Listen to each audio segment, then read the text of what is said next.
ज़िंदगी में जीते हुए हमारे जीवन में कई इच्छाएं आ जाती हैं जिनकी पूर्ति कई बार हमारे लिए होनी ज़रूरी होती है, कई बार नहीं होती। और हम उन इच्छाओं के चलते हमने अपने मन की स्थिति को बना लेते हैं कि मेरी ये इच्छा पूरी नहीं हुई। हमारा मन कुंठित हो जाता है कि मैंने इतनी मेहनत करने के बावजूद भी ये मेरी इच्छा पूरी नहीं हुई है। और हम देखते हैं कि दूसरी जगह पे एक व्यक्ति इतना राइज कर रहा होता है, इतना उठ रहा होता है, वो भी इंसान ही होता है। हम जो सोचते हैं कि मैं भी इंसान हूँ और वो भी इंसान है, वो इतना कुछ कर पा रहा है और मैं कुछ भी नहीं कर पा रहा हूँ।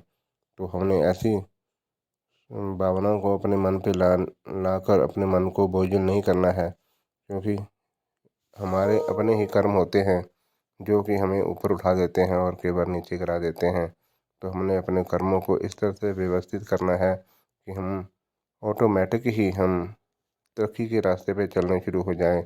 जैसे किसी ने कहा था कि अगर हम सफल बंदों की व्यक्तियों की भीड़ में खड़े हो जाएं तो हम एक दिन सफल हो ही जाते हैं, क्योंकि वो धक्का मार मार के हमें सफलता तक या उस मंजिल तक पहुंचा देते हैं कि जो हमारी लिए ज़रूरी है। लेकिन अगर हमारी संगति ऐसे ही व्यक्तियों के साथ हो जाए जो नेगेटिव होते हैं, जिनकी सोच सही नहीं होती है, तो हमारी सोच भी वैसी ही होनी शुरू हो जाती है।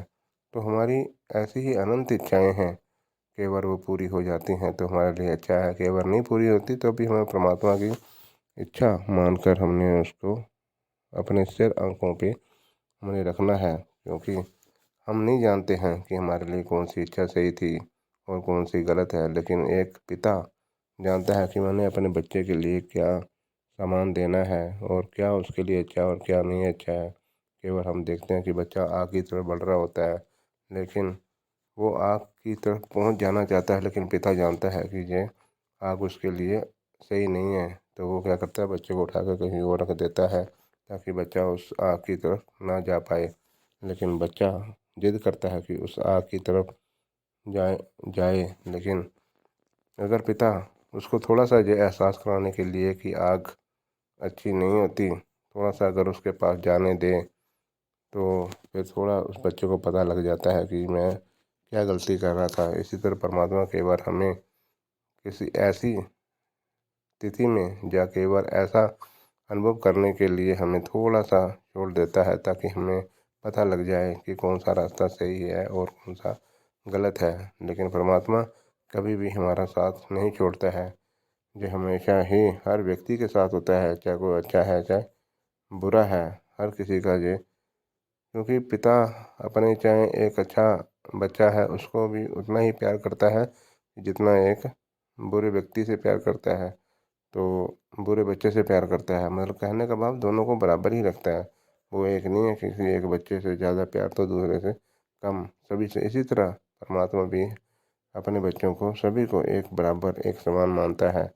कई बार होता है कि हमारे कर्मों की वजह से या हमने कुछ ऐसा कर कर दिया होता है जिससे कि हमारी ज़िंदगी में धन वैभव आना शुरू हो जाता है, तो दूसरी तरफ वही व्यक्ति इन चीज़ों से पिछड़ जाता है, क्योंकि वो किसी और रास्ते पे चला होता है। वो अपने जीवन में अपने गुणों को लाने के लिए चल रहा होता है कि झूठ ना बोलो, हमेशा सत्य बोलो, किसी का दिल ना दुखाओ, कोई पाप ना करो, धन झूठ की कमाई मत खाओ। वो ऐसे रास्तों पे चलते हुए अपने जीवन को तय कर रहा होता है और वो उस मंजिल तक या उस मुकाम पर नहीं पहुंच पाता